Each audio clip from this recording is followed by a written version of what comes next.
Sir आप माशाल्लाह इतना अच्छा बोलते हैं, आज पहली बार आपको तसल्ली से सुन रहा हूँ मैं। बड़ा बस ये तो अब तक मैं नुमान भाई को सुन रहा था। मैं तो आप लोगों को मतलब तू नाल चला जा, उन्होंने चाहिए भी ये बंदा। मैं सर एक बात, विद ड्यू रिस्पेक्ट, बचपन में कभी ऐसा हुआ कि घर वालों से मार खा के आप सोचते हो कि मैं घर से भाग जाऊंगा और एक दिन बड़ा आदमी बन के वापस आऊंगा? नहीं, एक दफ़ा मुझे याद है कि अम्मी ने कभी, because I was raised up by single parent, मेरी अम्मी ने खुद अपने काम से मेरे वालिद की वफ़ात के बाद बड़े प्यार से पाला और मारने तक का तो सवाल नहीं आया, लेकिन मैं ज़्यादातर अम्मी के साथ रहा। मैं बहुत छोटा था तो मैं काफ़ी शूटिंग्स पे भी जाता रहा उनके साथ। बस ये था कि नहीं ऐसा कभी हुआ नहीं मेरे साथ, लेकिन हाँ, लेकिन वो शरारत तो करते होंगे ना जिसपे अम्मी आपकी जरा गुस्सा हो जाती है। जो शरारत तब पता चलती है अगर वो आगे से कुछ रिएक्शन आता। तो लाडले बहुत थे। हाँ, बिकॉज सिंगल पेरेंट जो है ना वो रिस्पॉन्सिबिलिटी ज्यादा ले जाता है। बिल्कुल। मुझे लगा कि अम्मी ने अब्बा की कभी माफी कर दी, कभी अम्मी की माफी कर दी, तो वो माफी में ही रहा। हाँ, बड़े भाई के साथ बहुत होता था, वो जरा बड़ा था तो इजाज भाई के साथ हमेशा ही होता था कि उसको पढ़ रही होती थी कहीं ना कहीं से। तो मेरे लिए ज्यादा ये था कि अम्मी थॉट कि शायद मेरा वक्त ज्यादा नहीं गुजरा वालिद के साथ, तो she felt more giving towards मेरी तरफ से। और उसके बाद तक मेरी कई गलतियां वो ऐसे माफ करती रही हैं जैसे पता ही नहीं था। सर हमारे एक डाकिया साहब हैं जो किसी न किसी का पैगाम लाके सुनाते हैं हमारे प्रोग्राम में, अगर आपकी इजाजत हो तो। जी जी, प्लीज सर। आइए शिरोर साहब, बहुत सारी तालियां मजीद। शिरोर साहब डाकिया है, मिलिए। सर वाह वाह। शान साहब नीड्स नो इंट्रोडक्शन। किसका आज पैगाम लेकर आए हैं? आज जो पैगाम जो है वो एक बड़े बेचारे गरीब प्रोड्यूसर का पैगाम। ओहो, सरकार को गरीबी बेचारा हो गया है। ये फिल्म बनाने से पहले हुआ है बाद में हुआ है? बाद में पुरानिया फिल्म का प्रोड्यूसर। अच्छा, पुरानी फिल्म उसका देखो ना जी, इन्होंने प्राइवेट प्रोड्यूसर मार देता ना, मार देता। तो नए आइडियाज कहाँ से आएंगे? बहुत बात, बड़ी लंबी बातें हैं, ये एक सेशन में होने वाली नहीं है। उसकी अर्जी है सरकार, वो कहता है कि आपो अपनी सब नू पै गई, मेरी फिल्म तो विच ही रह गई। वाह वाह। ते जिंदगी सारी दी कमाई सारी चुक के फिल्म ते लाई, घर गृहस्थी भुखी बह गई, मेरी फिल्म ते विच ही रह गई। ते सोचिया सी कि बड़ी चढ़ेगी, मेरी फिल्म ना करेगी, ते मैनू लम्मी हथी लै गई, मेरी फिल्म ते विच ही रह गई।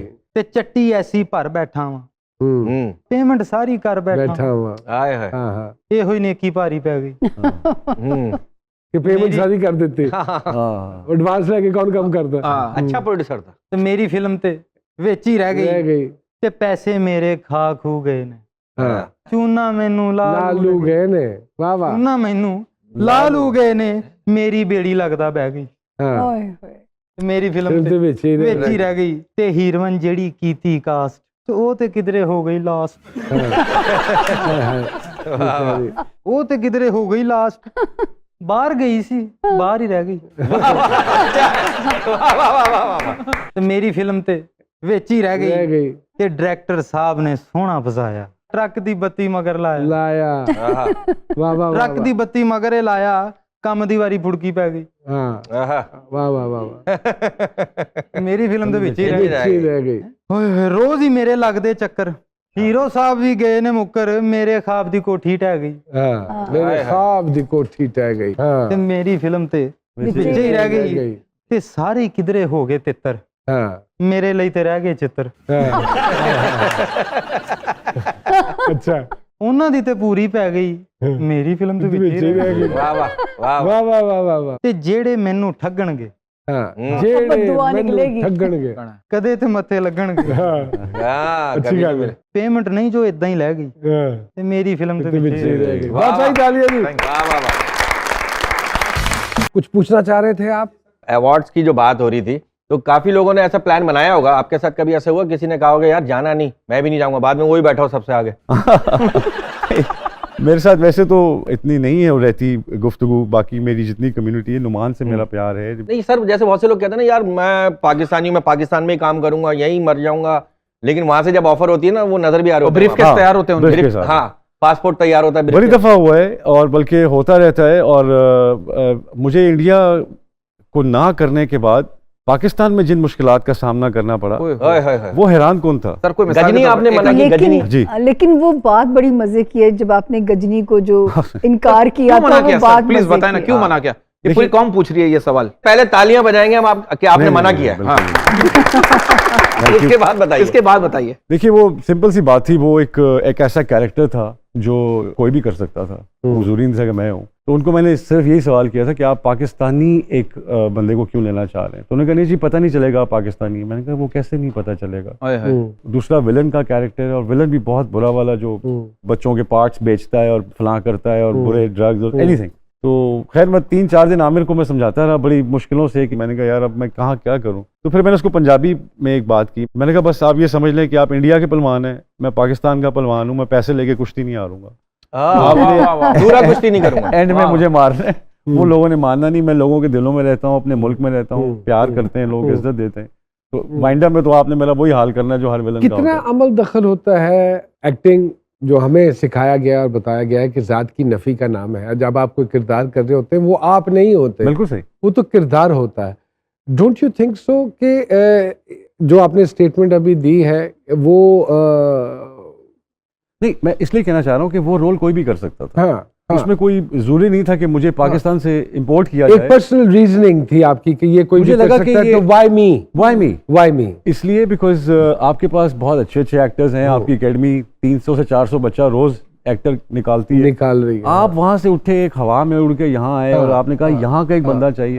वैसे मैंने उनको पर्सनली आमिर को मैंने ये कहा कि आपको अगर चाहिए कोई पाकिस्तानी एक्टर तो हमारे बहुत अच्छे एक्टर हैं जो फ्रेम में खड़े होंगे तो आपको लगेगा गजनी है। उसने कहा जी वो कौन? मैं कहा नैयर इजाज। आप उनको तो मेरे ख्याल में वो परफेक्ट बैठते थे उस रोल में। क्या बात। तो उनको फर्क भी नहीं पड़ रहा था। तो मुझे लगा कि इधर से तो आना, शायद आमिर साहब ये सोच रहे हो कि हीरो का विलन का खूबसूरत होना जरूरी है, तो इसलिए बेशक बेशक मैं एक हद तक इनकी बात से बिल्कुल बिल्कुल सही सर, वो क्लियरफाई हो गया। अगर आपने कुछ आप चाहते हैं कि मैं काम करूं तो उस लेवल का भी तो हो रहा है, उस लेवल का भी। जब मैं आपके सामने खड़ा हूं तो पता चले कि चांद सर आप किस लेवल का चाह रहे थे? मतलब वहाँ कुछ आपके जहन में था कि मैं तो चाह ही रहा था। जहन में हो कि वो नहीं है? देखिए मेरे वालिद ने सारी जिंदगी फिल्में बनाई, ये अमन कश्मीर के ऊपर बनाई, तो मैं बिल्कुल फनकार हूँ मैं, लेकिन मैं अपने वालिद का बेटा पहले हूँ। वालिद की तस्वीर दीवार पे लगाने से आप उनके बेटे नहीं बनते। उनके असूल और उनकी जो आइडियोलॉजी है उसको फॉलो करना बहुत जरूरी है। शान भाई आप और नमन भाई से सवाल है, आजकल के कुछ हीरो में आटे में नमक के बराबर, आप मानते हैं उन हीरोज में थोड़ा थोड़ा उमराव जान भी है? थोड़ा नहीं, अच्छा खासा है, अच्छा खासा है, क्योंकि दोनों दबंग पर्सनालिटी। तो आप मानते हैं कि थोड़ा थोड़ा हीरोज आ रहे हैं वो 0 साइज के आ रहे हैं आज। सबकी जैसी दाढ़ी है। अब ये वाली छाती चौड़ी और ये जरा डोले शोले खत्म हो गए। लेकिन वो मुझे लगता है कि ये भी जब चेहरे से ज्यादा जिस्म पे तवज्जो करनी शुरू कर दे तो फिर एक्टिंग नहीं है। अच्छा, एक रीजनिंग तो हो गई कि हुकूमत ने कभी हमारी इंडस्ट्री में इंटरेस्ट नहीं लिया। दूसरा मेरा मानना ये भी है कि हम खुद भी इसके जिम्मेदार हैं। हमने चीज़ों को जैसे अपग्रेड करना चाहिए था वैसे अपग्रेड नहीं किया। जैसे जिन 5 बड़े लोगों ने ये 5 बड़े स्टूडियोज बनाए हैं, आगे से उनकी औलादें मेरा मानना ये है कि संभाल नहीं सकी, ठीक, और उन्होंने बर्बाद कर दिया सब कुछ। अगर वो इंटरेस्ट लेते और उसको अपग्रेड करते रहते, लैब्स और बाकी सारी चीज़ें, तो शायद हम सस्टेन कर जाते। थोड़ा सा इससे डिसएग्री करूंगा, बिकॉज देखें जब से डिजिटल रेवोल्यूशन शुरू हुई तो ये सिनेमा की जो स्पेस है, इट डजंट, ये जो स्टूडियो की स्पेस है, इट्स नॉट रिक्वायर्ड एनीमोर। लेकिन still the sets were supposed to be placed somewhere. Set भी इतने वो नहीं थे कि कोई बैनर बन रही है या कोई उस पे। तो मेरे ख्याल में आपके जो पंजाब के जो चैनल ओनर्स हैं ये अभी तक इस दौर में बहुत पीछे हैं, जो एंटरटेनमेंट को नहीं लेके आए, फिल्म्स को अपने साथ नहीं लेके आए। काफी चैनल्स हैं जो पंजाब बेस्ड हैं, लेकिन उनकी एंटरटेनमेंट चैनल है ही नहीं। तो मुझे लगता है कि बिजनेस कम्युनिटी का रुझान इस तरफ लाने के लिए गवर्नमेंट की पॉलिसी होना जरूरी है कि वो बिजनेसमैन को, अभी भी तो इन्होंने स्कीमें बनाई है ना कि टैक्स में आप इतने पैसे दे दें और आप क्लियर कर दें। अगर ये कहते हैं कि अगर आप 10 फिल्में बना लें या 10 ड्रामे बना लें, बिल्कुल ठीक, जैसे हिंदुस्तान में हुआ था, मिल जाएगी।